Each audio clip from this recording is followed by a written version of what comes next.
Hello and welcome to another episode of Scrapneek TV. Today's episode we'll be working with the layer palette in Pixlr. As you probably recall, Pixlr is the online editor that you can use by going to pixlr.com/editor/. So this doesn't have all the stuff that Photoshop or Photoshop Elements can do, but it comes pretty close, and it's a decent program for being a free program. So really great starting place if you're just wanting to see if digital scrapbooking is for you. So here I've pulled up a few elements, as you can see, and I can move these around.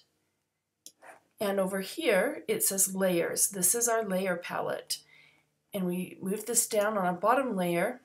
I have the pink paper and we don't see it because it's underneath this. So if I unclick this check box, if I can talk, there, this layer is hidden. So in Photoshop or Photoshop Elements, it's a little eye that you can click on or off. Here it's a check mark, and then it shows the layer underneath. If it's opened as a background layer, so if I were to go up here to File, Open Image, and open up a paper, we'll do the striped paper, and it opens it in a separate window. See, it's separate from this other.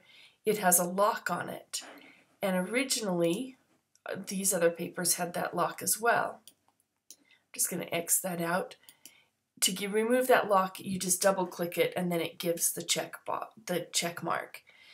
So now let's say that I kind of was trying to decide which background I wanted, and maybe it's something you don't decide till you're at the end of your layout and have it all done. Do you want a striped, or is it too busy and you want to just have the pink? Being able to toggle back and forth with these gives you the ability to do that and see those different looks.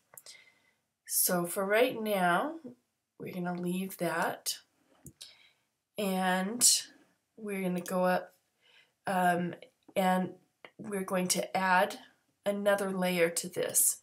Now the best way to add a layer to your document that you're working with is, let's pretend we want to put this over the glitter but under the leaves. So I just put it on the glitter and I go up to Layer, Layer, Open Image as Layer, and then go to my folder. We're going to add in a ribbon. There you go, there's the ribbon.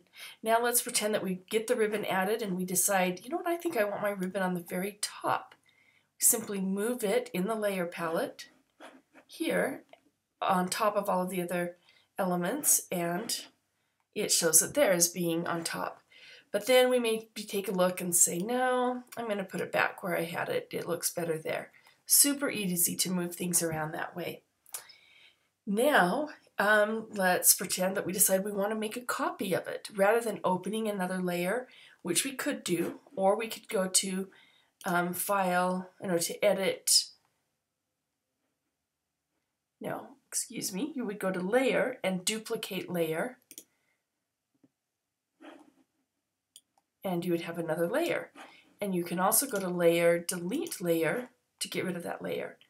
But a quicker way is to highlight that layer, and if you're never quite sure, because sometimes in these little boxes it's hard to tell which layer it's on, you can always click this button to see what turns off.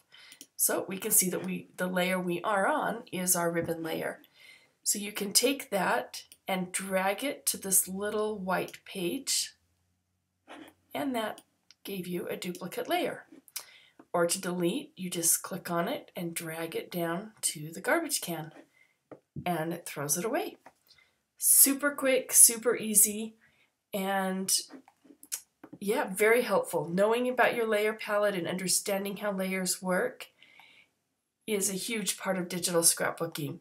And this little button here is for our layer styles, and we will talk about that in a different episode. So thank you for joining us, and we will see you in our next episode.